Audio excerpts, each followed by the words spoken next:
وطر کی نماز کس ترتیب سے ادا کی جائے؟ تو وجہ نظر میں یہ بات سامنے آئی تھی کہ ہمیں دو باتوں میں سے ایک بات طے کرنی ہوگی کہ یا وطر فرض ہے یا سنت ہے۔ ان دو احتمالات میں ایک بات ضرور ہوگی۔ اب اگر وطر فرض ہے تو فرض میں ہمارے سامنے تین قسم کی نمازیں موجود ہیں، 2 رکعت والی، 3 رکعت والی، 4 رکعت والی۔ اب یہ تو طے ہے کہ وطر 2 رکعت والی نہیں ہے، 4 رکعت والی بھی نہیں ہے، تو پھر اس کی مشابہ نماز 3 رکعت والی ہے، تو وطر کی رکعتیں 3 ہونی چاہیے۔ 1 رکعت والی کوئی فرض نماز موجود نہیں ہے جس کے ساتھ اس کی مشابہت ہم پیش کر سکیں۔ رہی بات سنت کی کہ اگر یہ سنت ہو تو کوئی بھی سنت ایسی نہیں ہے کہ جس کے لیے اصل فرائض میں موجود نہ ہو۔ سنت سے مراد یہاں خلاف فرض ہے، واجب، سنت، نفل سب کو شامل ہے۔ تو کوئی بھی سنت ایسی نہیں ہے جس کے لیے فرائض میں اصل موجود نہ ہو۔ اب صدقہ نافلہ کوئی دے رہا ہے تو اس کے لیے اصل زکوٰۃ ہے، روزے رکھتا ہے سنت یا اس کے علاوہ نفل روزے، اس کے لیے اصل موجود ہے رمضان کا مہینہ، اس کے روزے۔ تو اسی طرح وطر آپ سنت پڑھنا چاہتے ہیں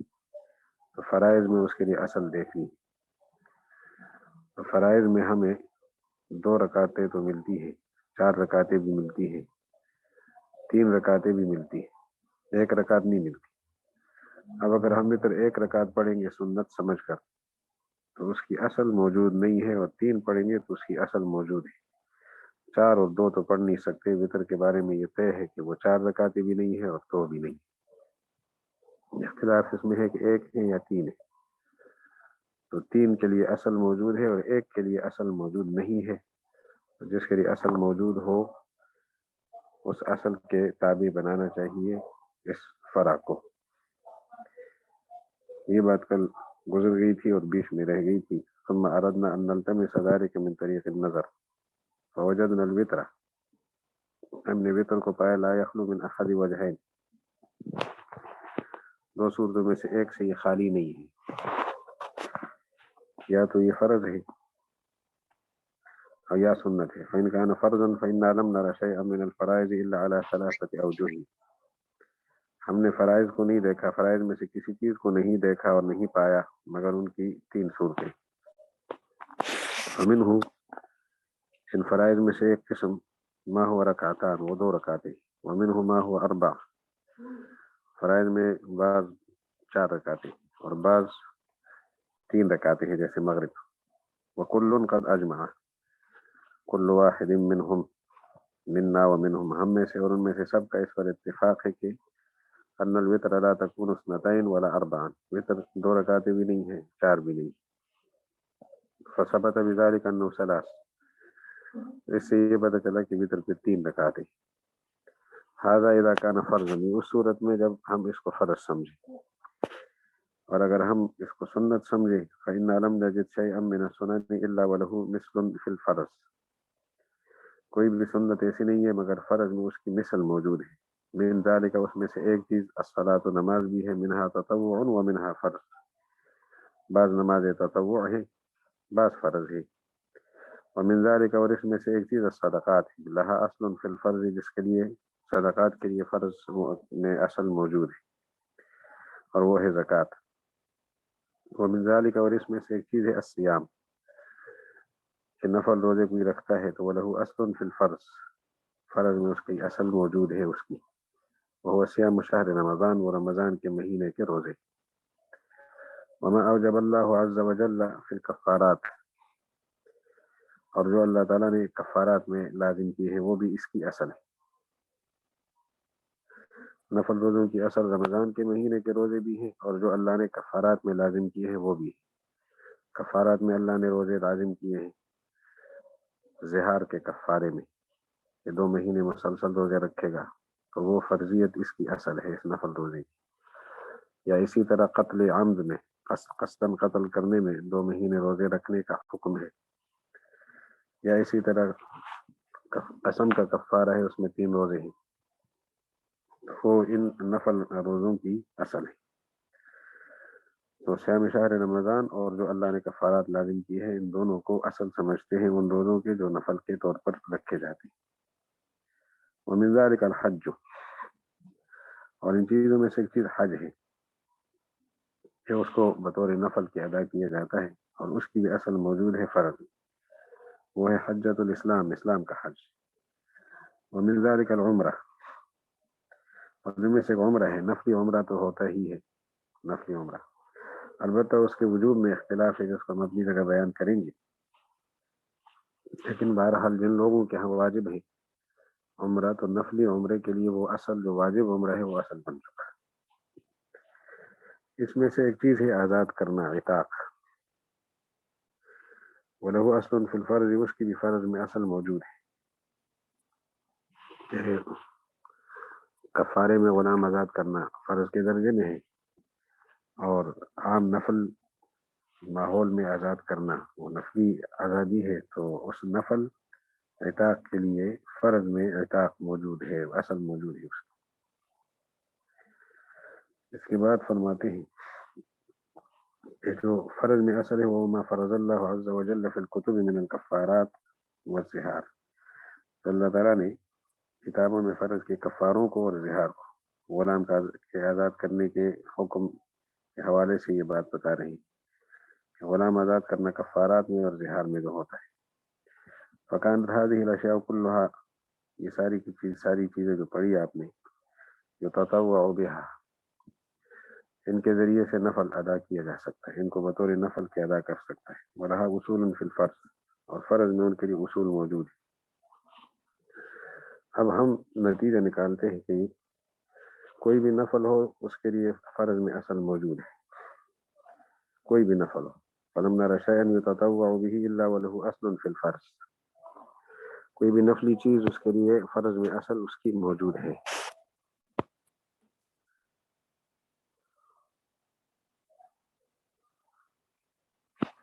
تو اب بتاتے ہیں کہ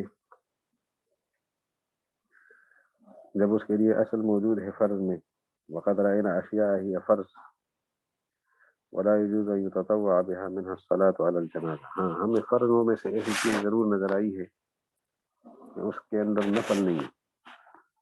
یعنی یہ ہو سکتا ہے کہ نفل ہو اور اس کے لیے اصل فرض میں ہو، لیکن یہ نہیں ہو سکتا کہ نفل ہو اور فرض میں اصل موجود نہ ہو.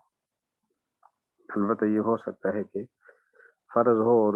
اس کے اندر نفل نہ ہو. یعنی ہر فرض کے ساتھ نفل موجود ضروری نہیں ہے، لیکن ہر نفل کے لیے فرض میں اصل موجود ضروری ہے. مثلا جنازے کی نماز فرض کے درجے میں ہے لیکن اس میں نفل نہیں. ولا یجوز وقد رأينا اشیاء، ہم نے چند چیزوں کو دیکھا کہ وہ فرض تو ہیں لیکن ان کو بطور نفل کے ادا نہیں کر سکتے. ان میں سے نماز جنازہ ہے، فرض ہے نفلی نہیں ہے. ولا يجوز لأحد ان يصلي على میت مرتين، ایک آدمی میت پر 2 دفعہ جنازہ پڑھے، یہ جائز نہیں. ایک جنازہ فرض اور ایک نفل. فکان الفرض قد يكون في شيء ولا يجوز ان يكون، تو یہ نتیجہ نکلا کہ کہیں فرض تو ہوگا لیکن اس میں اس کا مثل نفل میں موجود نہ ہو. یہ ہو سکتا ہے، لیکن یہ ہمیں نہیں ملا کہ ایک چیز کو ہم بطور نفل ادا کریں اور اس کے لیے فرض میں مثل موجود نہ ہو، بلکہ اس کے لیے فرض میں مثل ضرور ہوگا. ہر نفل کے لیے فرض میں مثل ضروری ہے لیکن ہر فرض کے لیے نفل میں مثل ضروری نہیں. بعض فرض ہوں گے اس کے لیے نفل میں مثل نہیں ہوگا، لیکن ہر نفل کے لیے اصل موجود ہے فرض کے اندر. فرماتے ہیں کہ ولم نر شیئا، ہم نے کوئی ایسی چیز نہیں دیکھی جس کو بطور نفل کے ادا کیے جائے مگر اس کے لیے فرض میں مثل ہوگی اور اسی فرض سے اس نفل کو لیا گیا ہوگا، اسی فرض ہی میں سے اس نفل کو لیا گیا ہوگا، اس کی ترتیب لی گئی ہوگی. اب ہم آتے ہیں وطر کی طرف. وطر کو بطور نفل ہم پڑھتے ہیں مثال کے طور پر، یعنی ہم اس کو سنت سمجھتے ہیں مثال کے طور پر، کیونکہ دوسری صورت یہی تھی. تو اب یہاں پر بھی جائز نہیں ہے کہ ان یکون کذالک الا وله مثل فی الفرض، یہ جو وطر ہے یہ ایسے ہی ہو، نفل کے درجے میں پڑے اور اس کے لیے فرض میں کوئی مثل نہ ہو، ایسا نہیں ہو سکتا. والفرض لم نجد فیہ وطرا الا ثلاثا، اور فرض کی دنیا میں وطر پر 3 رکعتیں ہیں. تو اب اگر نفل نماز پڑھتے ہیں 2 رکعت پڑھتے ہیں تو ادھر فرضوں میں 2 رکعتیں ہیں، نفل 4 رکعت پڑھتے ہیں تو فرضوں میں 4 رکعتیں ہیں. نفلوں میں اگر 3 رکعت وطر پڑھتے ہیں تو اس کے لیے فرض میں اصل ضروری ہے، اور وہ مغرب کی 3 نماز ہے، 1 رکعت موجود نہیں. وثبت بذلك ان الوتر ثلاث، اس سے یہ نتیجہ نکلا کہ اگر وطر کو نفل بھی سمجھے، سنت بھی سمجھے، تب بھی 3 رکعتیں، اور اگر فرض سمجھے تب بھی 3 رکعتیں ہیں، 1 رکعت نہیں. 2 اور 4 کا نہ ہونا تو یقینی ہے، لیکن 1 اور 3 میں اختلاف تھا، تو اختلافی بات اس بات کی طرف لوٹتی ہے فیصلہ کرنے کے لیے کہ انہیں 3 رکعت سمجھا جائے. وهو قول ابی حنیفہ و ابی یوسف و محمد رحمہم اللہ، اور یہی قول امام ابو حنیفہ کا بھی ہے، امام ابو یوسف کا اور امام محمد رحمہم اللہ کا. اس کے بعد حضرات صحابہ کرام رضی اللہ عنہم سے تحییدات پیش کر رہے ہیں کہ ان کی دنیا میں وطر کی کیا حالت ہوتی تھی. تو اس سے متعلق فرماتے ہیں کہ چند صحابہ کرام کو یہاں پیش کریں گے بطور دلیل کے، ان کی باتوں کو پیش کریں گے. وہ فرماتے ہیں کہ وقد روی فی ذلک، اس بارے میں روایت کی گئی ہے، عن اصحاب رسول اللہ صلی اللہ علیہ وسلم، حضور علیہ السلام کے صحابہ سے، حضرات صحابہ کرام سے. تو حضرات صحابہ کرام رضی اللہ عنہم نے جو کچھ فرمایا ہے ان میں ہم سب سے پہلے دیکھیں گے ما حدثنا یونس قال اخبرنا وهب ان مالکا حدثه. آگے سند یہی بدلتی ہے، تحویل. قال وحدثنا ابو بکر قال حدثنا روح بن عبادة قال حدثنا مالك عن محمد بن يوسف عن السائب بن يزيد قال امر عمر بن الخطاب رضي الله عنه ابي بن كعب وتميما الدارية ان يقوم للناس. حضرت عمر رضی اللہ عنہ نے حکم دیا تھا 2 حضرات کو، ابی بن کعب رضی اللہ عنہ جو سب سے بڑے قاری ہیں، اور حضرت تمیم داری رضی اللہ تعالی عنہ کو. ان دونوں کو یہ حکم دیا تھا کہ ان یقوم للناس ب11 رکعتا، کہ لوگوں کو 11 رکعتیں پڑھایا کرے. قال فكان القاری يقرأ بالمئين حتى يعتمد على العشي من طول القيام. قاری مئین میں سے پڑھتا تھا جو صورتیں 100 آیات پر مشتمل ہوتی، اور مئین کو پڑھتے پڑھتے لاٹھیوں پر لوگ فکانا القاری حتی یعتمد علی العشی، کہ ٹیک لگایا جاتا تھا، یا تمیدہ یہ قاری خود ٹیک لگایا جاتا تھا لاٹھی پر، من طول القیام، لمبے قیام کی وجہ سے. لیکن ایسی عصا کی جمع ہے، اور لاٹھیوں پر ٹیک لگانا یہ پھر ایک کا نہیں ہوگا، سب کا ہوگا، کہ پیچھے مقتدی حضرات وہ ٹیک لگا دیتے تھے لمبے قیام کی وجہ سے، اتنا لمبا قیام ہوتا تھا. وما كنا ننصرف الا فی فروع الفجر، اور ہم واپس نہیں جایا کرتے تھے مگر فجر کے قریب قریب کے وقت. پوری رات جو ہے نا وہ قیام اللیل ہوا کرتا تھا. یہ روایت پیش کی حضرت نے، حضرت عمر رضی اللہ عنہ کا حکم تھا، اور اس حکم کے مطابق انہوں نے 11 رکعت پڑھنے کا حکم دیا. اب یہ 11 رکعتیں کیسے ہو سکتی ہے؟ فَهَذَا يَدُلُّ عَلَىٰ أَنَّهُمْ كَانُوا يُوتِرُونَ بِثَلَاث، کیونکہ یہ بات دلالت کرتی ہے کہ وتر 3 رکعتیں. اب 11 کے اندر 3 رکعتیں کیسی رہی، اس کی وضاحت کرتے ہیں. لأنه لا يجوز أن يكونوا كانوا يصلون شفعا واحدا ثم ينصرفون عليه حتى يصلوه بشفع آخر. تو فرماتے ہیں کہ اس سے 3 رکعتیں پڑھنا اس طرح ثابت آتا ہے کہ 8 رکعتیں تو نفل ہوگی، اور 3 رکعتیں آخر میں یہ وتر کی ہوگی. هذا يدل، یہ دلالت کرتا ہے کہ انہم كانوا یوترون بثلاث، 3 رکعت وتر پڑھا کرتے تھے. وجہ یہ کہ یہ جائز نہیں ہے کہ یکونوا كانوا يصلون شفعا واحدا ثم ينصرفون عليه حتى يصلوا بشفع آخر، کہ یہ تو ممکن نہیں ہے کہ وہ نماز پڑھتے تھے جفت ایک ساتھ اور پھر اس سے واپس ہوتے تھے کہ دوسرے جفت کے ساتھ اس کو ملا لیتے. 3 رکعت ہونا کہ 8 رکعتیں گویا وطر نفل کی ہو گئی اور 3 رکعتیں وطر کی ہو گئی. وبه قال حدثنا ابن ابي داود. یہ 3 حضرات کی بات آپ نے پڑھ لی، حضرت عمر رضی اللہ عنہ کا حکم، ابی بن کعب اور تمیم داری رضی اللہ عنہ کا عمل. 3 رکعت وطر پڑھتے تھے اور 8 رکعت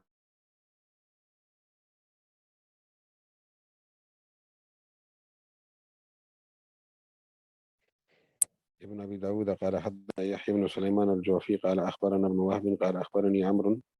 عن ابن ابي هلال عن ابي السباق عن المسور بن مخرمة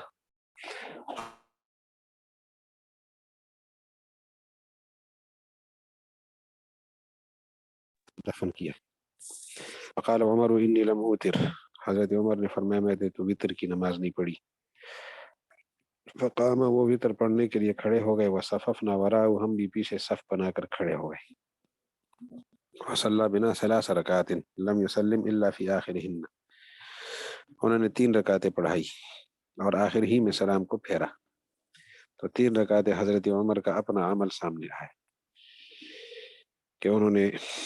حضرت ابوبکر صدیق رضی اللہ عنہ کی تدفین کے بعد 3 رکعتیں وطر پڑھائی اور ایک ہی سلام کے ساتھ پڑھائی. اس کے بعد ایک اور بزرگ صحابی رضی اللہ عنہ، حضرت صحابی کا نام ہے ابو العالیہ، حدیث اس کی سند سن لے. ابو بکر قال حدثنا ابو داود قال حدثنا ابو خلدہ قال سألت ابو العالیہ عن الوتر، ابو العالیہ سے میں نے وطر کے بارے میں پوچھا. فقال علمنا اصحاب محمد صلی اللہ علیہ وسلم او علمونا، ہمیں صحابہ کرام نے اصحاب محمد نے سکھایا، یا علمونا فرمایا تھا، اصحاب محمد کا لفظ نہیں تھا. اگر اصحاب محمد کا لفظ ہو پھر علمنا ہوگا، فعل واحد ہی رہے گا، کیونکہ اس میں ظاہر جب فاعل ہوتا ہے تو فعل مفرد ہی رہتا ہے، اور اگر ضمیر فاعل ہو تو فعل واحد تثنیہ جمع ہو سکتے. تو علمونا، انہوں نے ہمیں سکھایا تھا کہ وطر مثل صلاۃ المغرب، مغرب کی نماز کی طرح ہے. غیر ایک فرق کے ساتھ کہ انا نقرأ فی الثالثۃ، کہ ہم تیسری رکعت کے وطر کی تیسری رکعت میں قرات کریں گے. مغرب کی تیسری رکعت میں قرات ضروری نہیں ہے اور وطر کی تیسری رکعت میں قرات ضروری ہے. اور فرمایا تھا فہذا وطر اللیل وہذا وطر النہار، یہ جو وطر ہے یہ رات کی وطر ہے، اور وہ جو مغرب کی نماز ہے یہ دن کا وطر ہے، دن کی وطر کی نماز. اس کے بعد ایک اور صحابی حضرت عبداللہ ابن مسعود رضی اللہ عنہ، 3 رکعت وطر اور درمیان میں کوئی سلام نہیں. ابھی قال حدثنا ابو بشر الرقی قال حدثنا شجاع عن سلیمان بن مہران عن مالک بن الحارث عن عبد الرحمن بن یزید عن عبداللہ بن مسعود رضی اللہ عنہ عنہم قال الوتر 3 كوتر النہار صلاۃ المغرب، وطر 3 رکعت ہے جیسے نہار کی وطر ہے اور وہ ہے مغرب کی نماز. وہاں سلام درمیان میں نہیں ہے، یہاں بھی نہیں ہوگا، وہاں 3 ہے یہاں بھی 3 ہے. ابھی قال حدثنا ابن مرزوق قال حدثنا ابو حذیفہ قال حدثنا سفیان عن الاعمش عن مالک بن الحارث فذكر مثله باسناده. وبه قال حدثنا صالح بن عبد الرحمن قال حدثنا سعيد بن منصور قال حدثنا هشيم عن حميد عن انس رضي الله عنه قال الوتر 3 ركعات، وتر 3 رکعتیں ہیں. وكان يوتر ب3 ركعات، حضرت انس بھی 3 رکعت وتر پڑھا کرتے تھے. وتر کی 3 رکعتیں حضرت صحابہ کرام سے ثابت ہو رہی ہے. اس کے بعد ابھی قال حدثنا ابن مرزوق قال حدثنا عفان قال حدثنا حماد بن سلمة قال حدثنا ثابت قال صلى بي انس الوتر، وتر پڑھائی ہمیں حضرت انس نے. اور کس ترتیب سے پڑھائی کہ انا عن یمینہ و ام ولدہ خلفنا، میں آپ کے دائیں طرف تھا، آپ کے بچے کی ماں ام الولد وہ ہمارے پیچھے تھی. 3 رکعات ہم نے 3 رکعتیں پڑھی، انہوں نے 3 پڑھائی. لم یسلم الا فی آخرہن،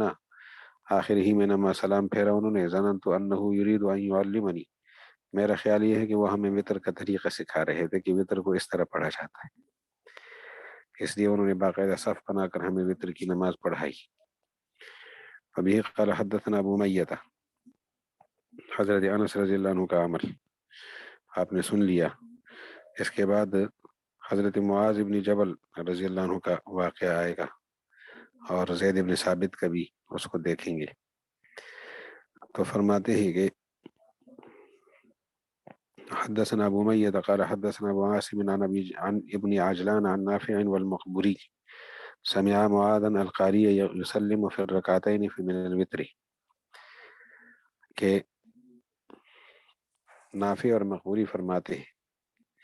کہ ان دونوں نے سنا، تو کس کو سنا؟ معاذ کو، کہ القاری یسلم فی الرکعتین من الوتر، کہ قاری جو ہے وہ وتر کی 2 رکعتوں میں سلام پھیرتا ہے۔ اس کے بعد اگلی دیکھ لے، حضرت معاذ خود قاری تھے، یعنی پڑھ رہے تھے اور 2 رکعتیں وتر کی 2 رکعتیں پڑھ کر سلام پھیرتے تھے۔ تو 2 رکعتیں پڑھ کر سلام پھیرنا، اس میں یہ بتانا چاہتے ہیں کہ بے شک 2 رکعتوں پر وہ سلام پھیرتے تھے، سلام 1 ہے یا 2 ہے وہ الگ اختلافی مسئلہ ہے، لیکن اس سے یہ نتیجہ نکلا کہ وتر 1 رکعت نہیں ہے، 2 پہ سلام پھیرتے تھے پھر تیسری رکعت ملاتے ہوں گے، لیکن وتر 1 رکعت نہ ہونا یہاں سے سامنے آیا۔ وبه قال حدثنا فهد قال حدثنا عبد الله بن صالح قال حدثني الليث عن عياش بن عباس القتباني عن عامر بن يحيى عن حنش الصنعاني قال كان معاذ يقرأ للناس في رمضان میں قرآن پاک لوگوں کو سناتے تھے، پڑھتے تھے۔ فكان يوتر بواحدة يفصل بينها وبين السنتين بالسلام، 3 رکعت پڑھتے تھے، اور 3 رکعت یوتر بواحدۃ، وتر تو 1 رکعت کے ساتھ پڑھتے تھے لیکن کل رکعتیں 3 ہوتی تھی۔ کس ترتیب کے ساتھ؟ کہ یفصل بینہا وبین السنتین بالسلام، کے 1 رکعت آخری اور 2 رکعتیں اس سے پہلے اور درمیان میں فاصلہ سلام کے ساتھ کرتے تھے۔ حتی یسمع من خلفہ، جو آپ کے پیچھے ہوتا وہ سنتا تسلیمہ، آپ کے سلام کے الفاظ کو۔ فلما توفی قام للناس زید بن ثابت، جب حضرت معاذ کی وفات ہوئی تو زید بن ثابت رضی اللہ عنہ لوگوں کے لیے کھڑے ہوئے اور انہوں نے نماز پڑھائی۔ فاوتر بثلاثن، انہوں نے 3 رکعتیں پڑھائی لیکن لم یسلم حتی فرغ منہن، آخر تک انہوں نے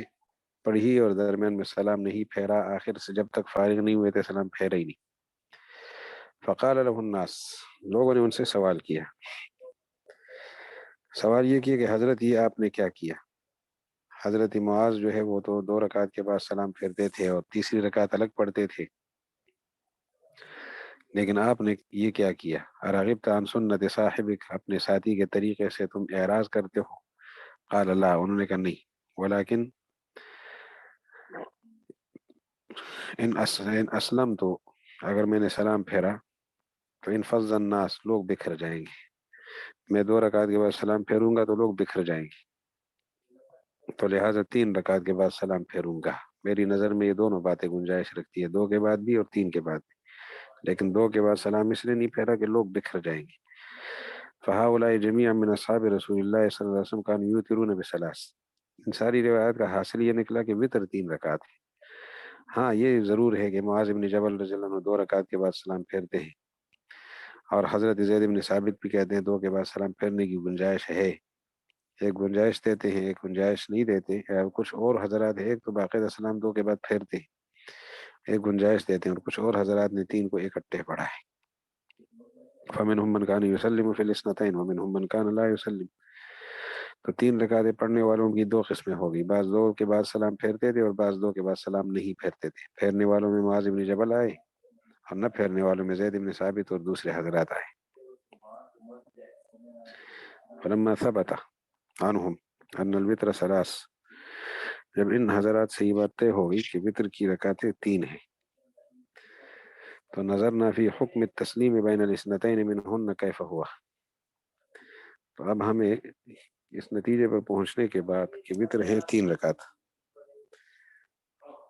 اور تینوں رکعتیں ایک سلام کے ساتھ ہوں یا 2 ایک سلام کے ساتھ اور 1 رکعت الگ سلام کے ساتھ، لیکن 3 طے ہو گئی رکعتیں یہاں تک، 3 کے طے کرنے کے بعد ہم سلام کا معاملہ الگ دیکھتے ہیں۔ وہ یہ کہ سلام جو ہے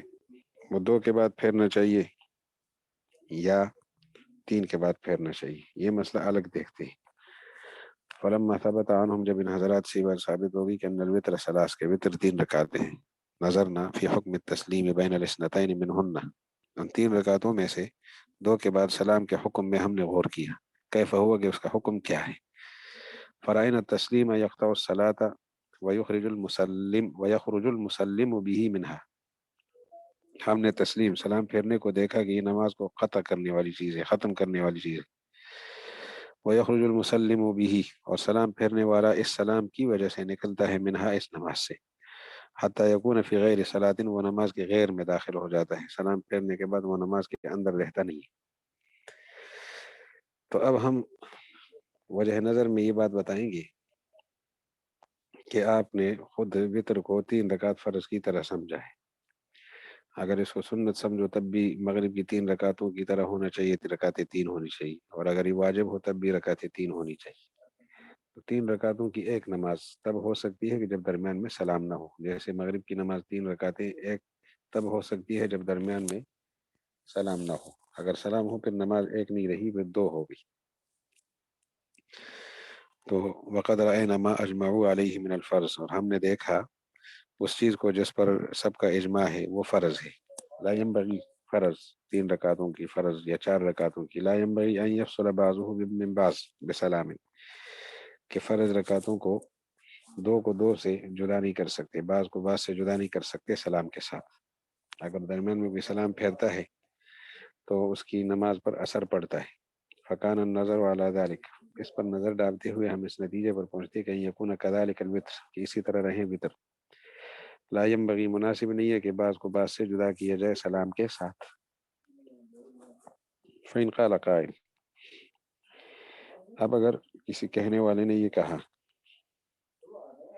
کہ یہ بطور اعتراض کے پیش کیا کہ فإنه قد روي عن غير واحد من أصحاب رسول الله صلی اللہ علیہ وسلم أنه كان يوتر بواحدة، کہ حضور کے صحابہ میں سے بہت سارے حضرات ایک وتر پڑھتے تھے، اور انہوں نے اعتراض کرنے والوں نے اگر یہ مثال پیش کی، فذکر، اس نے یہ پیش کر لیا، ما حدثنا ابو بکر تھا، اس روایت کو پیش کی جو ہمیں ابو بکر نے بیان کی، قال حدثنا ابو داود قال حدثنا فلیح بن سلیمان الخزاعی قال حدثنا محمد بن المنكدر عن عبد الرحمن التيمي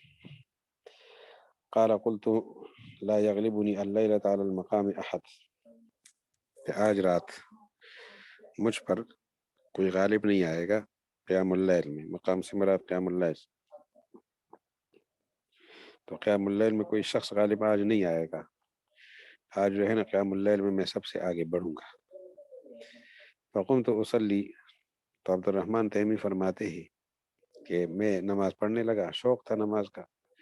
اور اس شوق میں نے کہا جی آج کوئی شخص مجھ پہ غالب نہیں آ سکتا، میں جو ہے نا ایسی نماز پڑھوں گا۔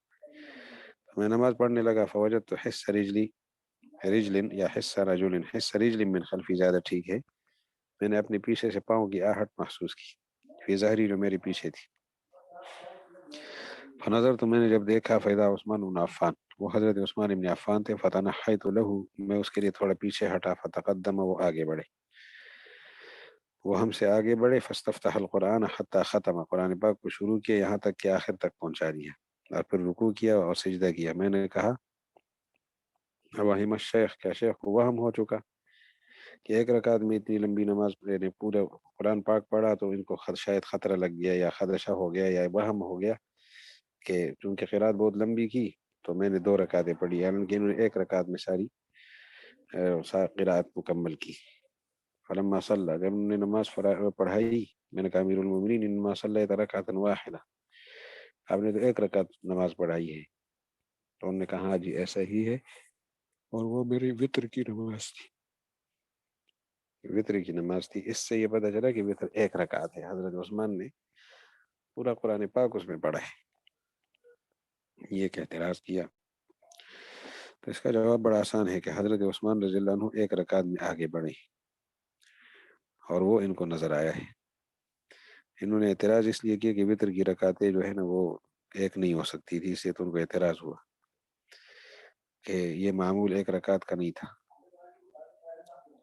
لیکن یہ کہ حضرت عبد الرحمن سے جب وہ آگے بڑھ رہے تھے تو عبد الرحمن کو ایک رکعت نظر آئی ہے، ہو سکتا ہے پیچھے ان کی 2 رکعتیں انہوں نے وطر کی پڑھی ہو، ایک رکعت پڑھنی ہو اور ایک رکعت کے لیے وہ آگے گئے ہوں، تو نظر یہ آ گیا کہ جی انہوں نے ایک رکعت پڑھی ورنہ انہوں نے پڑھی 3 رکعتیں۔ اب وہ ایک رکعت جو آگے پڑھی ہے اس میں یہ بھی صورت ممکن ہے کہ انہوں نے درمیان میں سلام کو پھیرا ہو، کیونکہ سلام پھیرنے والے حضرات تھے درمیان میں، تو 2 رکعتیں الگ پڑھ کر وہ آگے بڑھے ہوں، سلام اگلی رکعت پڑھی ہو، یا انہوں نے 2 رکعتیں پڑھی ہو اور دوران نماز آگے معمولی کھسک کر انہوں نے نماز پڑھائی ہو، یہ دونوں صورتیں تو ممکن ہے۔ تو فَإِنْ قَالَ قَائِلٌ، اگر کسی کہنے والے نے یہ کہا کہ ہاں یہ تو سوال ہم نے پڑھ لیا، قیل سے جواب ہے، قیل له قد يجوز ان يكون عثمان يفصل بين شفعه ووتره، کہ حضرت عثمان اپنی 2 رکعتیں اور آخری 3 رکعت کے درمیان فاصلہ کرنا چاہتے ہیں سلام کے ساتھ، ويكون قد صلى شفعة قبل ذلك، 2 رکعتیں انہوں نے پہلے پڑھائی ہوں، درمیان میں سلام پھیرا ہو، پھر عبد الرحمن کو جب نظر آیا تو انہوں نے 1 رکعت آگے پڑھا دی۔ وفی انکار عبد الرحمن فعل شیء عثمان،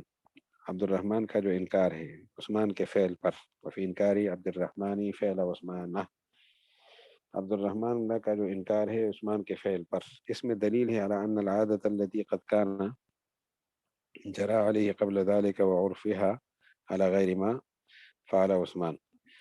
تو عبد الرحمن کا اعتراض وہ اس پر تھا کہ جو اس سے پہلی چیز جاری تھی وہ، اور جو اس کا عرف تھا وہ فعل عثمان کے علاوہ تھا، عثمان کا فعل تو 1 رکعت کا نظر آیا ہے اور پہلے سے جاری سلسلہ 1 رکعت کا نہیں تھا، تب تو ان کو اشکال ہوا،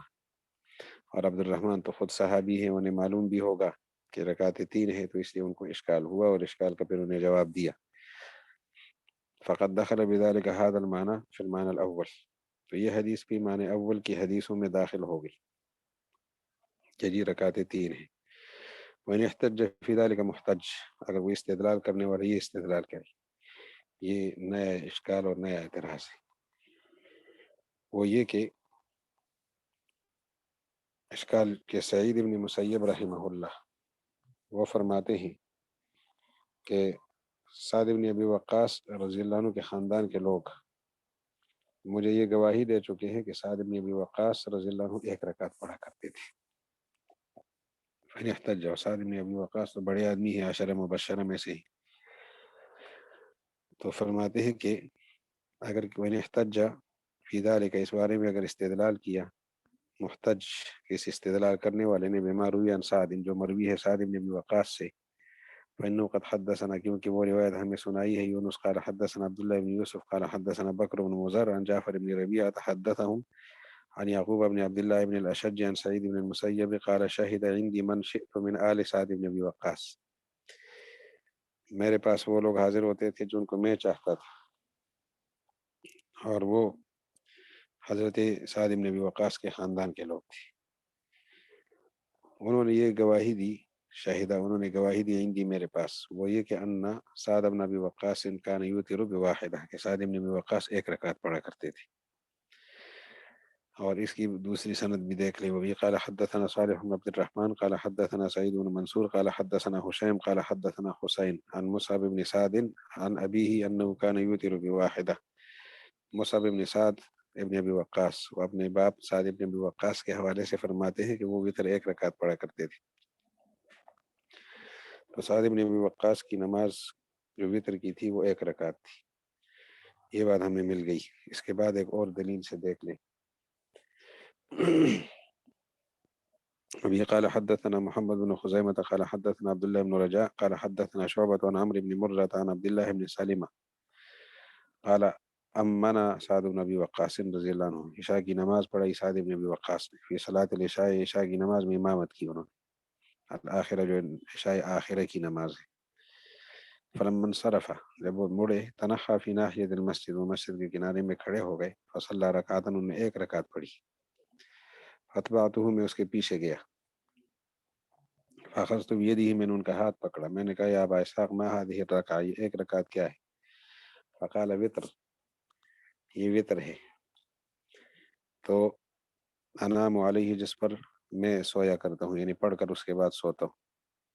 قال عمر فذكرت ذلك لمصعب بن سعد، تو یہ عامر ابن مرہ فرماتے ہیں یہ قصہ میں نے مصعب بن سعد سے ذکر کیا، فقال کان یوتر برکعۃ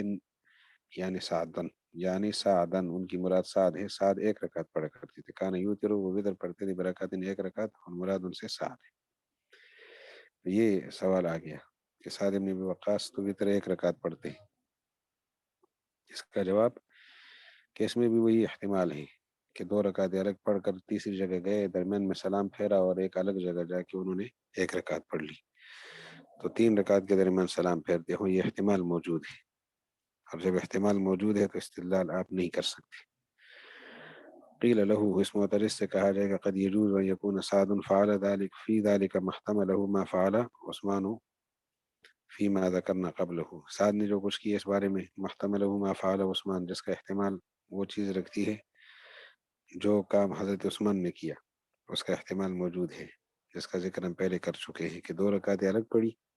تیسری کونے پہ جا کے پڑھ لی ہو۔ فإن قال قائل، اس میں یہ اشکال ہے کہ حضرت سعد رضی اللہ عنہ کے فعل کو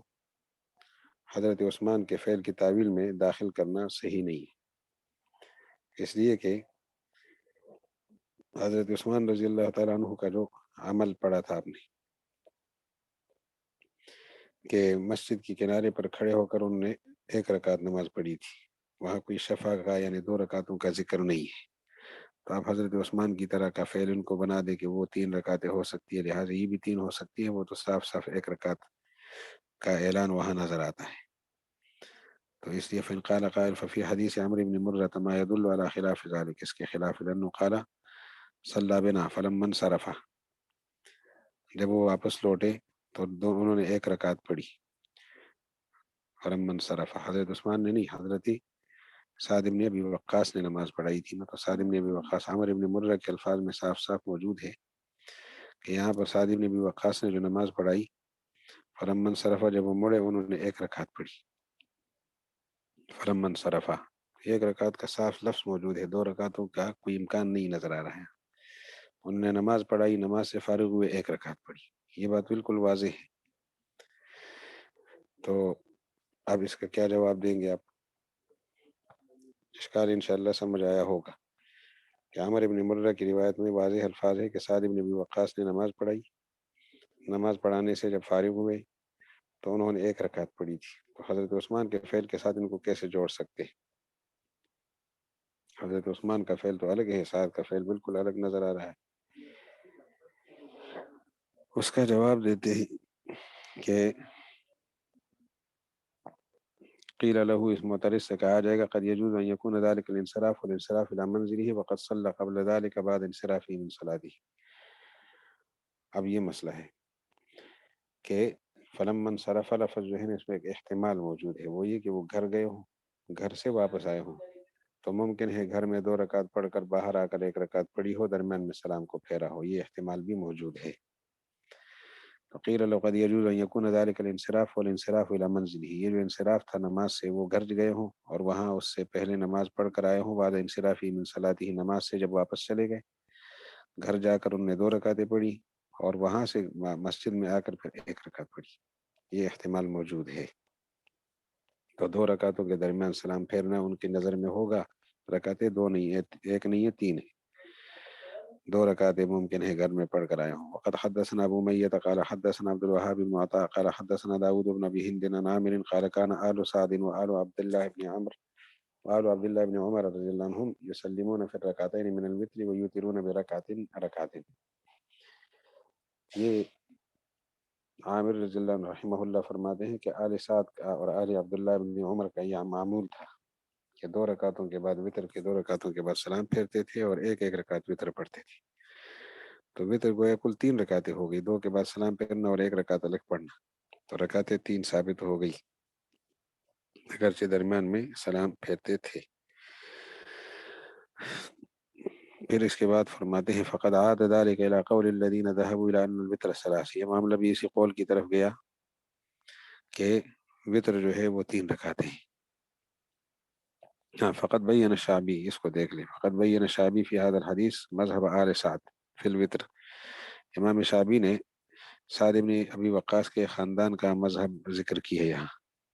وهم المقتدون بسعد المتبعون لفعله، اور وہ اقتدا کرتے تھے سعد بن ابی وقاص کی. سعد بن ابی وقاص کا خاندان پوری طرح ان کی بات کو اپناتا تھا اور ان کے فعل کی پیروی کرتا تھا. وَإِنَّ وِتْرَهُمُ الَّذِي كَانَ رَكْعَةً رَكْعَةً إِنَّمَا هُوَ وِتْرٌ بَعْدَ صَلَاةٍ قد فصلوا بینہ وبینہا بتسلیم. اور یہاں جو آل سعد ہے، سعد بن ابی وقاص کا خاندان ہے، وہ ایک ایک رکعت وطر پڑھتا ہے، لیکن ان کا وطر ایک نماز کے بعد ہے کہ ان نماز کے درمیان اور اس ایک رکعت کے درمیان انہوں نے سلام کے ساتھ فاصلہ کیا ہے، تو رکعتیں 3 ہوگی. فقط عاد ذلك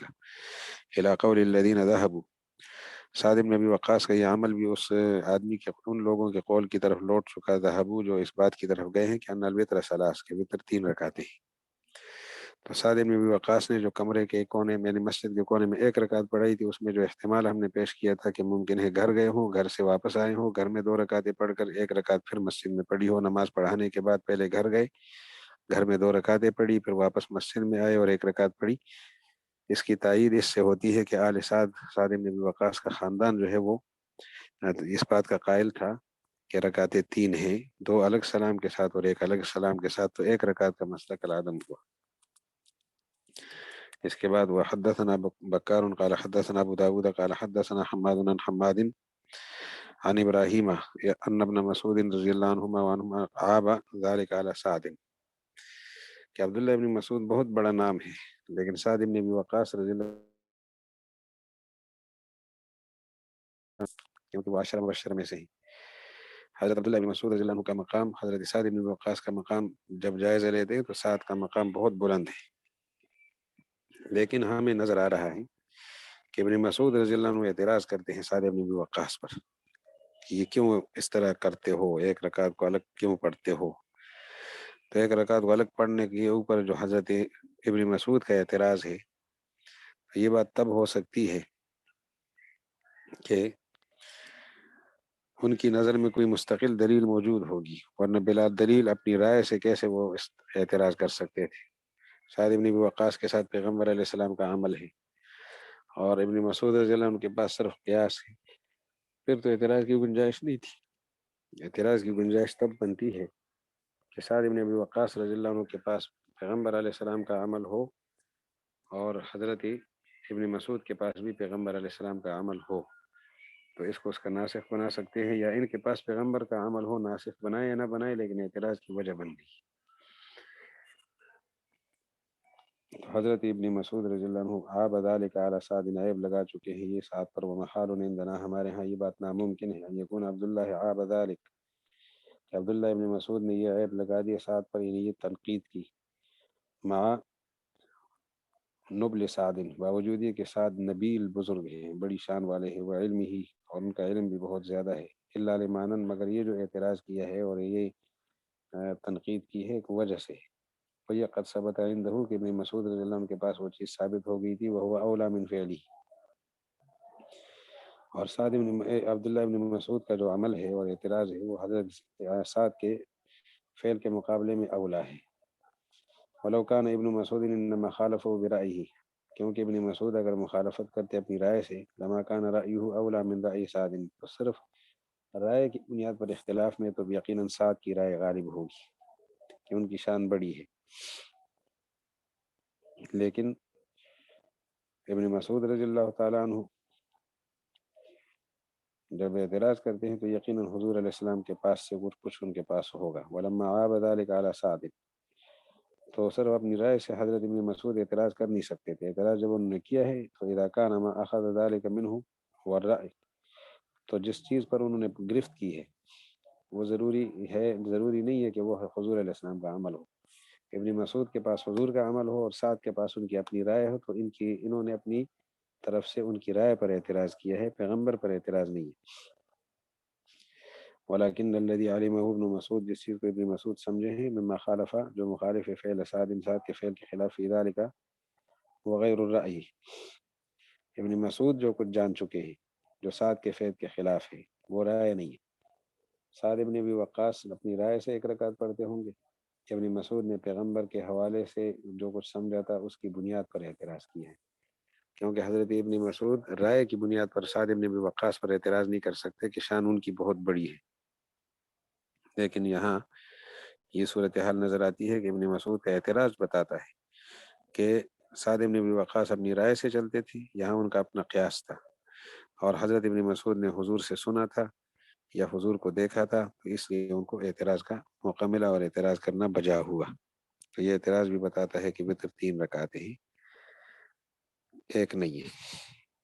احتج وإن احتج في ذلك بما حدثنا، آگے نیا مسئلہ کہ یہ چند حضرات ہیں مسجد نبوی کے ستونوں کے پاس ایک ایک رکعت وتر پڑھتے تھے اور پھر فجر کی نماز میں شریک ہوتے تھے، یہ ایک اعتراض ہے۔ وإن احتج في ذلك بما حدثنا فهد قال حدثنا محمد بن كثير عن الأوزاعي عن يزيد بن أبي مريم عن أبي عبيد الله قال رأيت أبا الدرداء، ایک حضرت ابو درداء،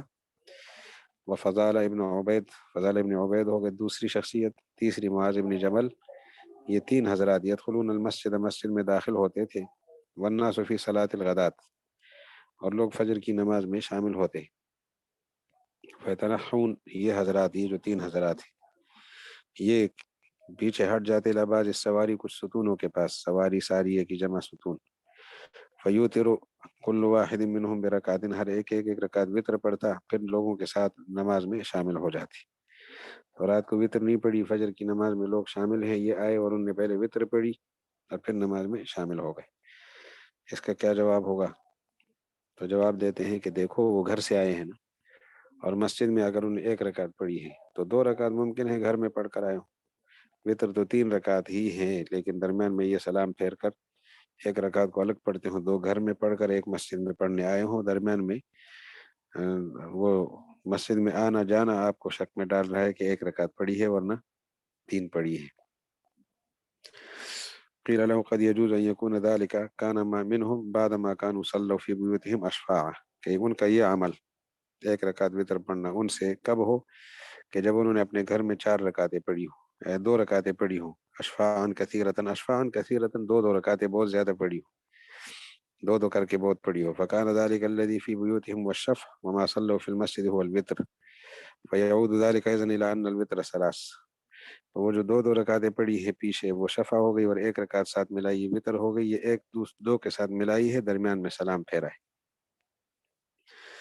وقد حدثنا ربيع المؤذن،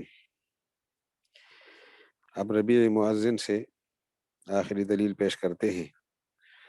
اور اس میں فرماتے ہیں کہ حدثنا ابن وهب قال اخبرني ابن ابي الزناد عن ابيه قال اثبت عمر بن عبد العزيز الوتر بالمدينه بقول الفقهاء 3 لا يسلم الا في اخرهن،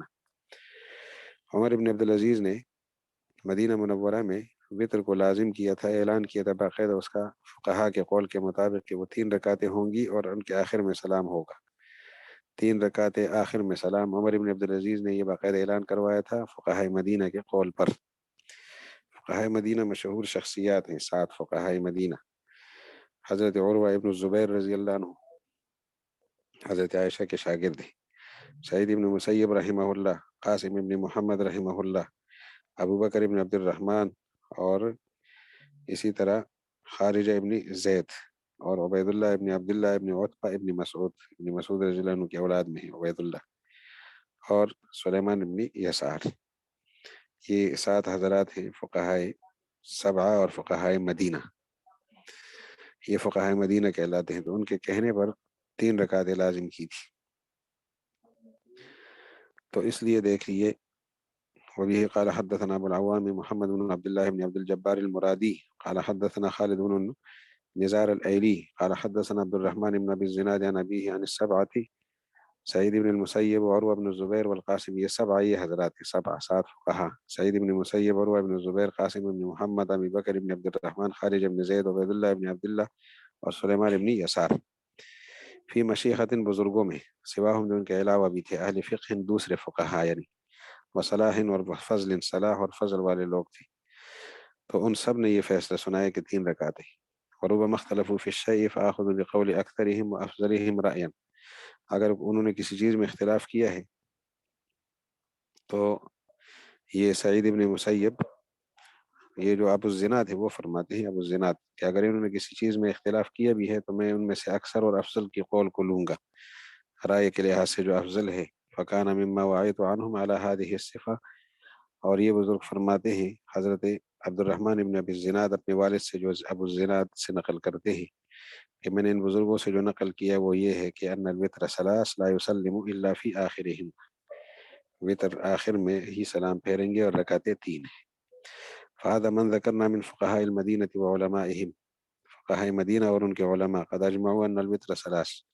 وتر 3 رکعتیں ہیں، لا يسلم الا فی آخرہن، وتابعهم على ذلك، اور اس چیز پر انہوں نے پیروی کی، ان کی پیروی کی عمر ابن عبدالعزیز نے، ولم ينکر ذلك منکر سواہم، ان کے علاوہ کسی اور منکر نے انکار یعنی کسی نکیر کرنے والے نے نکیر اور اعتراض نہیں کیا۔ وقد علم سعید بن المسیب ما كان من وتر سعد، اور سعید بن مسیب رحمہ اللہ پیچھے آپ نے پڑھا ہے کہ وہ سعد بن ابی وقاص کے وتر سے بھی واقف تھے، فافتہ بغیرہ، کہ وہ ایک رکعت پڑھاتے تھے اور درمیان میں سلام پھیرتے تھے، تو انہوں نے ایک رکعت کے بارے میں تو احتمال تھا نا کہ 2 گھر میں پڑھ کر آئے ہوں، ایک یہاں پڑھائی ہو، لیکن درمیان میں سلام پھیرنا تو طے ہے۔ تو سعد بن ابی وقاص کے وتر کو جاننے کے باوجود انہوں نے اس کے غیر کا فتویٰ دیا ہے اور 3 رکعتوں کو ایک ساتھ بناتے ہیں۔ وَرَآهُ أَوْلَى مِنْهُ، اور دوسرے کے قول کو سعد کے قول سے اولا سمجھا ہے۔ وقد افتى عروة بن زبیر بذلك ايضا، اور عروہ بن زبیر جو بڑے فقیہ ان کا بھی یہی فتویٰ ہے۔ وقد روی عنہ الزہری، روا عنہ الزہری وابنہ ہشام فی الوتر، ان سے زہری نے اور ان کے بیٹے ہشام نے وتر میں نقل کیا ہے۔ ہشام ابن عروہ اپنے والد عروہ سے نقل کرتے، ابن سے مراد ہے عروہ کا بیٹا ہشام، تو ہشام بھی نقل کرتے اور زہری بھی نقل کرتے عروہ سے وتر کے بارے میں ما تقدمت روایتنا له فی هذا الباب، جس کی روایتیں ہم پیچھے بیان کر چکے۔ فهذا عندنا مما لا ينبغي خلافه، یہ چیز وہ ہے جس کی مخالفت مناسب نہیں ہے،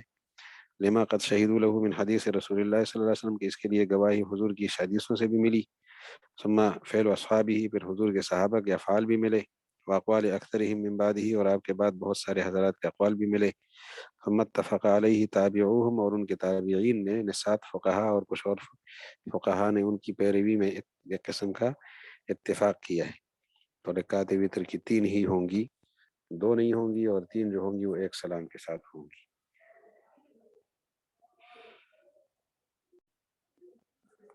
انشاءاللہ سمجھ آ گئی ہوگی۔